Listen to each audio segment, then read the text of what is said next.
Assim, bem sinceramente, a gente tem muita queixa, né? Primeiro, de problemas trabalhistas mesmo. A gente está num país que hoje parece que melhorou alguma coisa, mas foi muito pior no passado. Então, quem é mais antigo traz esse trauma, né? Que as queixas trabalhistas sempre eram levadas em pró ao funcionário, né? Uhum. E isso também é impulsionado, falar, tudo bem, mas coloca mais gente. Mas hoje a gente tem um problema também de custos, né? A gente sabe quanto é um metro quadrado numa empresa, numa área. Então o cara não pode ficar crescendo à toa, né? Então ele tem que tentar customizar ali, falar, olha, dentro desse espaço para produzir mais, como é que eu faço com um monte de gente? Segundo turno, terceiro turno, encher todos os turnos, chega uma hora que você não consegue ainda, né? E o robô ele trabalha dentro de espaços extremamente limitados, né? Você consegue fazer com que produza muito mais com um elemento menor e pode estar um colado no outro, né? Você vê aqueles vídeos que a gente vê bastante de vários robôs soldando, né, na indústria automotiva, que para a carcaça de um carro e entram 6, 7 robôs. Você fala, como é que eles não se batem, né? Porque eles são extremamente eficientes. Um ser humano, 2 caras trabalhando a 2 metros de distância, estão um cotovelando o outro.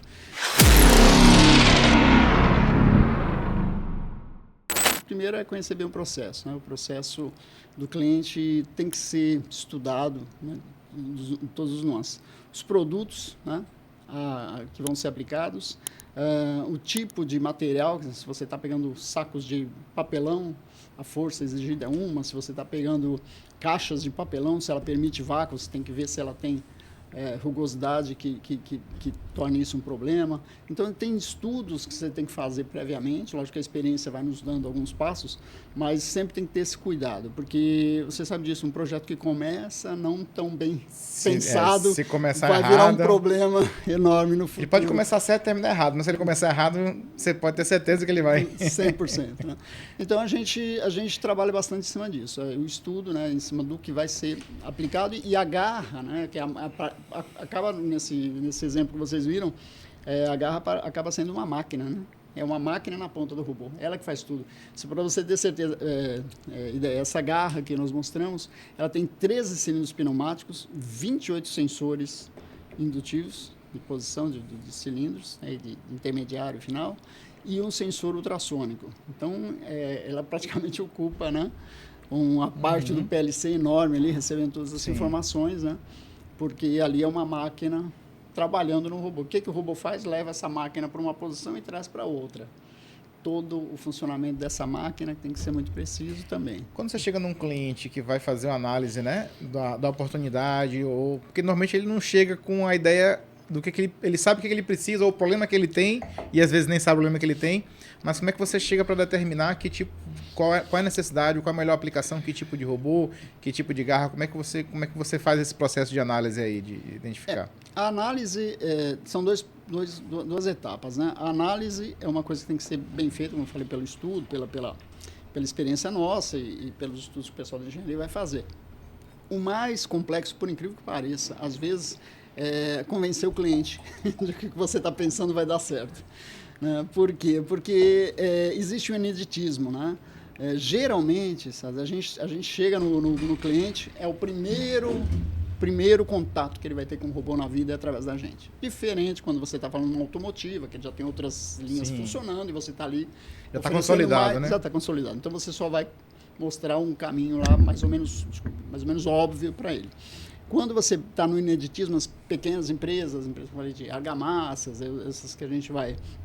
Tem uma bem próxima da gente aqui, que fica aqui no CIA, né? Que ela se chama Contimassa, e nós colocamos um robô, empresa extremamente pequena, e eles peitaram a ideia, entenderam, e nós colocamos lá, foi o primeiro robô que a gente colocou paleteando argamassa, e dali outros foram nos vendo e foram nos chamando. Normalmente, o que motiva uma pessoa a colocar um robô? Assim, bem sinceramente, a gente tem muita queixa, né? Primeiro, de problemas trabalhistas mesmo. A gente está num país que hoje parece que melhorou alguma coisa, mas foi muito pior no passado. Então, quem é mais antigo traz esse trauma, né? Que as queixas trabalhistas sempre eram levadas em pró ao funcionário, né? A produtividade, porque ele começa a ter problemas de demanda, quer dizer, toda empresa quer crescer, a empresa começa a crescer e começa a não conseguir atender a demanda que ela conseguiu vender. O mais difícil é vender teoricamente. Depois você vende, você descobre que é mais difícil está sendo fabricar. Então, isso é um gargalo, né? E isso também é impulsionado. Falar, tudo bem, mas coloca mais gente. Mas hoje a gente tem um problema também de custos, né? A gente sabe quanto é um metro quadrado de uma empresa, numa área. Então, o cara não pode ficar crescendo à toa, né? Então, ele tem que tentar customizar ali. Falar, olha, dentro desse espaço eu tenho que produzir mais. Como é que eu faço com um monte de gente? Segundo turno, terceiro turno, encher todos os turnos, chega uma hora que você não consegue ainda, né?